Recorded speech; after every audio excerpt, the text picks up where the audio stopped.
नमस्कार। चलिए सुनते हैं दो दोस्तों की कहानी। बचपन में एक साथ गुल्ली डंडा खेलने वाले दो दोस्त सालों बाद मिलते हैं। वे तब भी गुल्ली डंडा खेलते हैं, पर क्या तब उनमें बचपन वाली बात रह जाती है? जानने के लिए चलिए सुनते हैं मुंशी प्रेमचंद जी की लिखी कहानी गुल्ली डंडा। हमारे अंग्रेजी दोस्त माने या ना माने, मैं तो यही कहूँगा कि गुल्ली डंडा सब खेलों का राजा है। अब भी कभी लड़कों को गुल्ली डंडा खेलते देखता हूँ तो जी लोट-पोट हो जाता है कि इनके साथ जाकर खेलूं। ना लान की जरूरत, ना कोर्ट की, ना नेट की, ना थापी की। मजे से किसी पेड़ से एक टहनी काट ली, गुल्ली बना ली और दो आदमी भी आ जाएं तो खेल शुरू हो गया। विलायती खेलों में सबसे बड़ा ऐब है कि उसके सामान महंगे होते हैं। जब तक कम से कम 1 सैकड़ा ना खर्च कीजिए, खिलाड़ियों में शुमार ही नहीं हो पाता। यहाँ गुल्ली डंडा है, बिना हर्रे फिटकिरी के चोखा रंग देता है। पर अब अंग्रेजी चीज़ों के पीछे ऐसे दीवाने हो रहे हैं कि अपनी सभी चीज़ों से अरुचि हो गई। स्कूल में हर एक लड़के से 3-4 रुपए सालाना केवल खेलने की फीस ली जाती है। किसी को यह नहीं सूझता कि भारतीय खेल खिलाएं जो बिना दाम कौड़ी के खेले जाते हैं। अंग्रेजी खेल उनके लिए हैं जिनके पास धन है। गरीब लड़कों के सिर क्यों यहाँ व्यसन मढ़ते हो? ठीक है, गुल्ली से आंख फूट जाने का भय रहता है, तो क्या क्रिकेट से सिर फूट जाने, तिल्ली फट जाने, टांग टूट जाने का भय नहीं रहता? अगर हमारे माथे में गुल्ली का दाग आज तक बना हुआ है तो हमारे कई दोस्त ऐसे भी हैं जो थापी को बैसाखी में बदल बैठे हैं।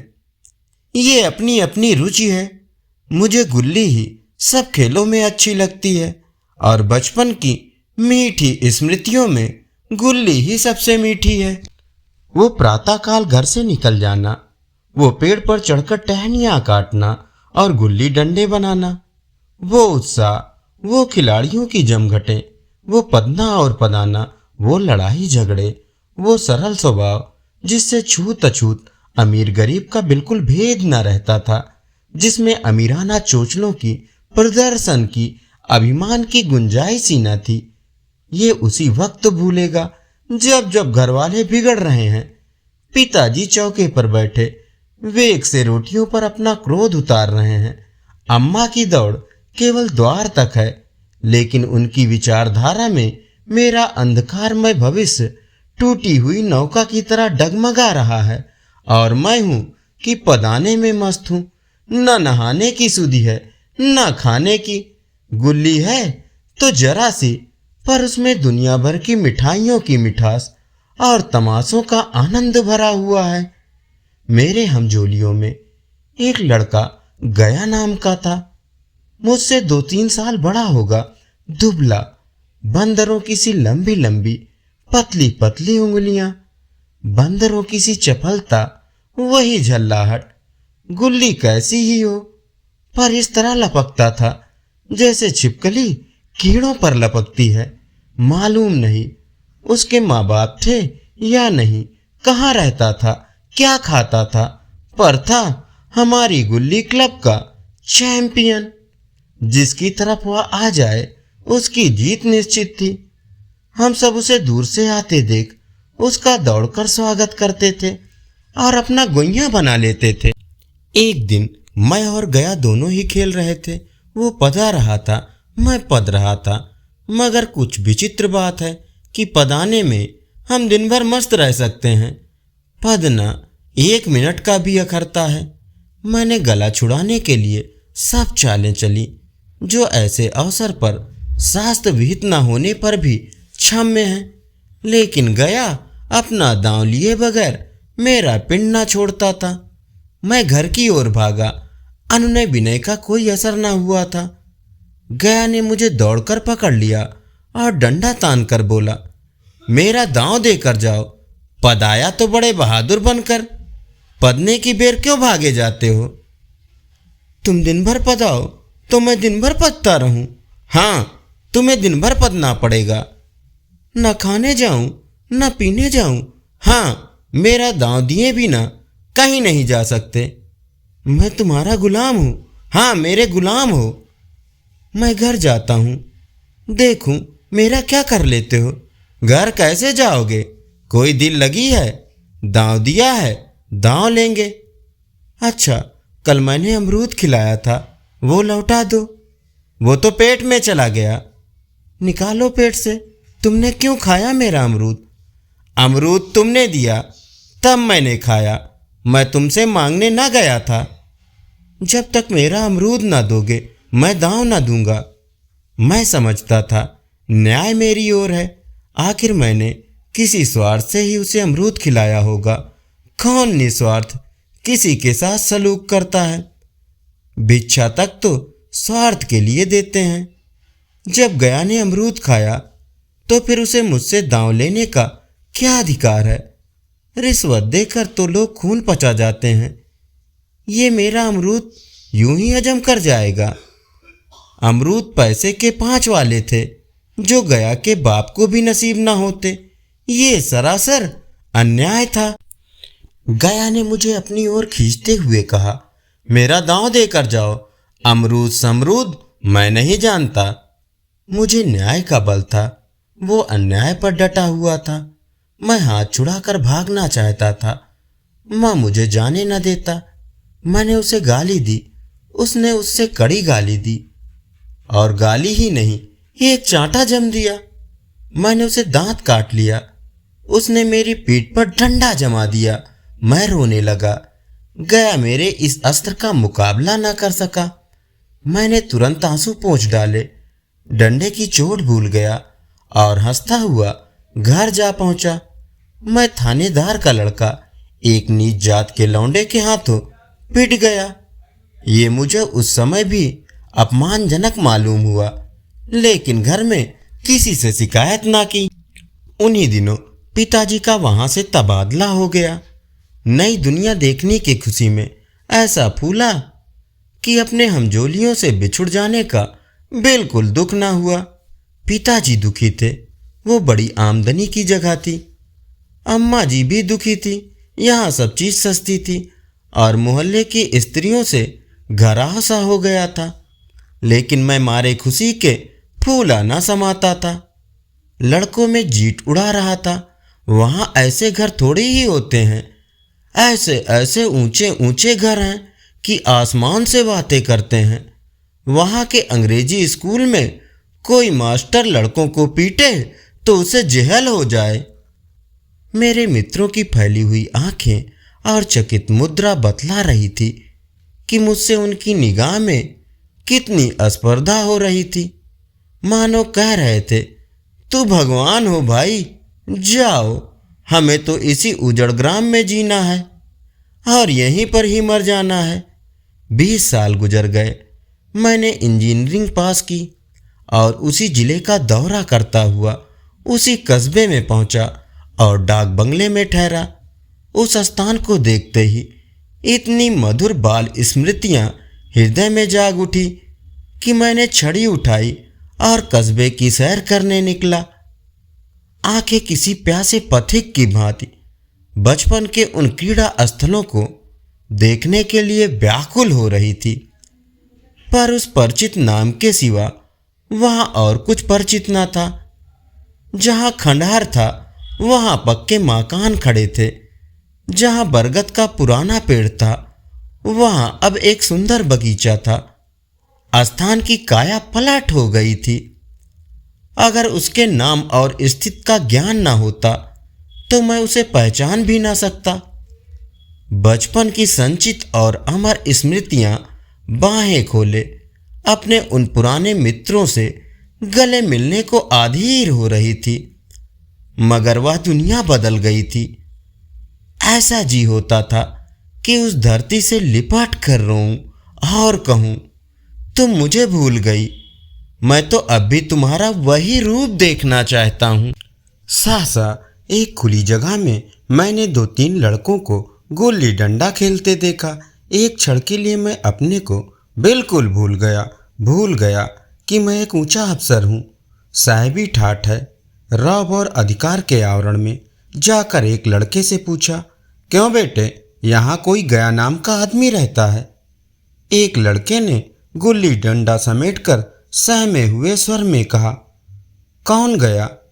गया चमार। मैंने यूं ही कहा, हाँ हाँ वही। गया नाम का कोई आदमी है तो शायद वही हो।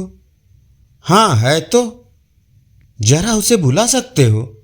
लड़का दौड़ता हुआ गया और एक क्षण में एक 5 हाथ के काले देव को साथ लिए आता दिखाई दिया। मैं दूर से ही पहचान गया। उसकी ओर लपकना चाहता था कि उसके गले लिपट जाऊं, पर कुछ सोच कर रह गया। बोला, कहो गया, मुझे पहचानते हो? गया ने झुककर सलाम किया। हाँ मालिक, भला पहचानूंगा क्यों नहीं, आप मजे में हो? बहुत मजे में। तुम अपनी कहो। मतई, मोहन, दुर्गा सब कहाँ हैं? कुछ खबर है? मतई तो मर गया, दुर्गा और मोहन दोनों डाकिया हो गए। और आप? मैं तो जिले का इंजीनियर हूं। सरकार तो पहले ही बड़े जहीन थे। अब कभी गुल्ली डंडा खेलते हो? गया ने मेरी ओर प्रश्न भरी आंखों से देखा। अब गुल्ली डंडा क्या खेलूंगा सरकार, अब तो धंधे से छुट्टी नहीं मिलती। आओ आज हम दोनों खेलें, तुम पदाना हम पदेंगे, तुम्हारा एक दांव हमारे ऊपर है, वो आज ले लो। गया बड़ी मुश्किल से राजी हुआ। वो ठहरा टके का मजदूर, मैं एक बड़ा अफसर। हमारा और उसका क्या जोड़, बेचारा झेप रहा था। लेकिन मुझे भी कम झेप ना थी, इसलिए नहीं कि मैं गया के साथ खेलने जा रहा था, बल्कि इसलिए कि लोग इस खेल को अजूबा समझकर इसका तमाशा बना लेंगे और अच्छी खासी भीड़ लग जाएगी। उस भीड़ में वह आनंद कहाँ रहेगा। पर खेले बगैर तो रहा नहीं जाता। आखिर निश्चय हुआ कि दोनों जने बस्ती से बहुत दूर खेलेंगे और बचपन की उस मिठाई को खूब रस लेकर खाएंगे। मैं गया को लेकर डांग बंगले पर आया और मोटर में बैठकर दोनों मैदान की ओर चले। साथ में एक कुल्हाड़ी ले ली। मैं गंभीर भाव धारण किए हुए था, लेकिन गया इसे अभी तक मजाक ही समझ रहा था। फिर भी उसके मुख पर उत्सुकता या आनंद का कोई चिन्ह नहीं था। शायद वो हम दोनों में जो अंतर हो गया था, यही सोचने में मगन था। मैंने पूछा, तुम्हें कभी हमारी याद आई थी गया? सच कहना। गया झेपते हुए बोला, मैं आपको याद करता हुजूर, किस लायक हूँ। भाग में आपके साथ कुछ दिन खेलना बदा था। नहीं मेरी क्या गिनती, मैंने कुछ उदास होकर कहा।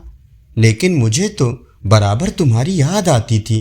तुम्हारा वो डंडा जो तुमने तान कर जमाया था, याद है ना? गाय ने पछताते हुए कहा, वो लड़कपन था सरकार, उसकी याद ना दिलाओ।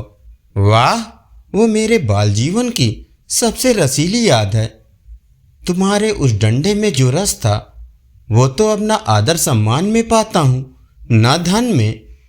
इतनी देर में हम बस्ती से कोई 3 मील निकल आए। चारों तरफ सन्नाटा है।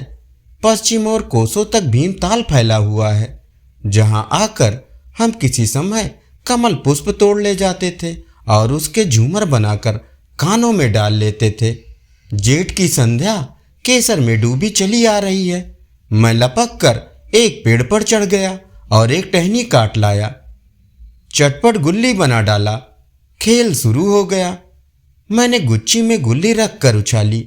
गुल्ली गया के सामने से निकल गई। उसने हाथ लपकाया जैसे मछली पकड़ रहा हो। गुल्ली उसके पीछे जाकर गिरी। ये वही गया है जिसके हाथों में गुल्ली जैसे आप ही आकर बैठ जाती थी। वह दाहिने बाएं कहीं हो, गुल्ली उसकी हथेली में ही पहुंचती थी। जैसे गुल्लियों पर वशीकरण डाल देता हो। नई गुल्ली, पुरानी गुल्ली, छोटी गुल्ली, बड़ी गुल्ली, नोकदार गुल्ली, सपाट गुल्ली, सभी उससे मिल जाती थी। जैसे उसके हाथों में कोई चुम्बक हो, गुल्लियों को खींच लेता हो। लेकिन आज गुल्ली को उससे वह प्रेम नहीं रहा। फिर तो मैंने पदाना शुरू किया। मैं तरह तरह की धांधलियां कर रहा था, अभ्यास की कसर बेईमानी से पूरी कर रहा था। हुज जाने पर भी डंडा खेले जाता था। हालांकि सास के अनुसार गया की बारी आनी चाहिए थी। गुल्ली पर ओछी चोट पड़ती और वह जरा दूर पर गिर पड़ती तो मैं झपटकर उसे खुद उठा लेता और दोबारा टाण लगाता।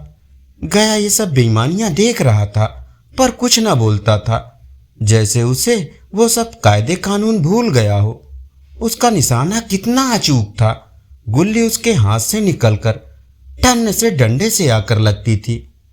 उसके हाथ से छूटकर उसका काम था डंडे से टकरा जाना, लेकिन आज वह गुल्ली डंडे में लगती ही नहीं थी। कभी दाहिने जाती थी, कभी बाएं, कभी आगे, कभी पीछे। आध घंटे पदाने के बाद एक गुल्ली डंडे में आकर लगी।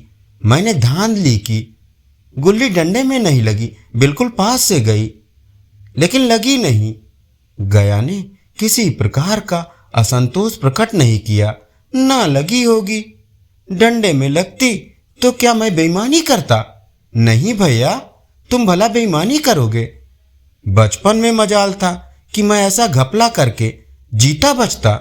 यही गया गर्दन पर चढ़ बैठता, लेकिन आज मैं उसे कितनी आसानी से धोखा दिए चला जाता था। गधा है, सारी बातें भूल गया है। सहसा गुल्ली फिर डंडे से लगी और इतनी जोर से लगी जैसे बंदूक छूटी हो। इस प्रमाण के सामने अब किसी तरह की धांधली करने का साहस मुझे इस वक्त भी ना हो सका। लेकिन क्यों ना एक बार सबको झूठ बताने की चेष्टा करूं। इसमें हरज ही क्या है? मान गया तो वाह वाह, नहीं तो दो चार हाथ पदना ही पड़ेगा।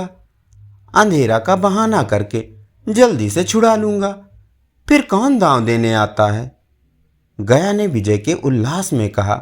लग गई, लग गई, टन से बोली।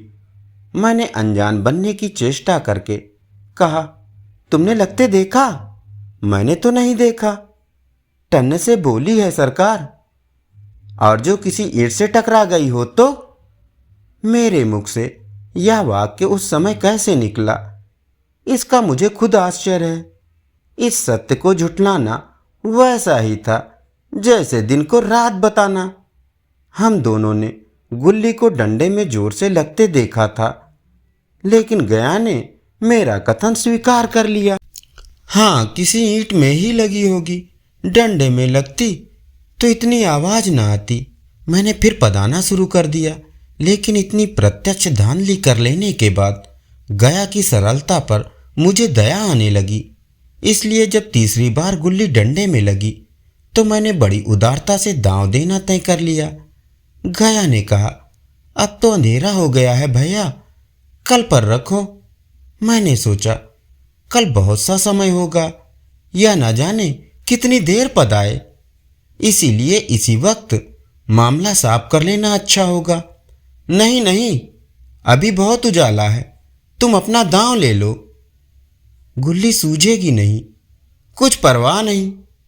गया ने पदाना शुरू किया, पर उसे अब बिल्कुल अभ्यास न था। उसने 2 बार टाण लगाने का इरादा किया, पर दोनों ही बार हुच गया। 1 मिनट से कम में वह दांव खो बैठा। मैंने अपने हृदय की विशालता का परिचय दिया। एक दांव और खेल लो, तुम तो पहले ही हाथ में हुच गए। नहीं भैया, अब अंधेरा हो गया। तुम्हारा अभ्यास छूट गया क्या? कभी खेलते नहीं?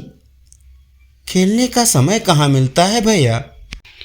हम दोनों मोटर पर जा बैठे और चिराग जलते जलते पड़ाव पर पहुंच गए। गया चलते चलते बोला, कल यहाँ गुल्ली डंडा होगा, सभी पुराने खिलाड़ी खेलेंगे, तुम भी आओगे? जब तुम्हें फुर्सत हो तभी खिलाड़ियों को बुलाऊं। मैंने शाम का समय दिया और दूसरे दिन मैच देखने गया। कोई 10-10 आदमियों की मंडली थी। कई मेरे लड़कपन के साथी निकले। अधिकांश युवक थे जिन्हें मैं पहचान ना सका। खेल शुरू हुआ।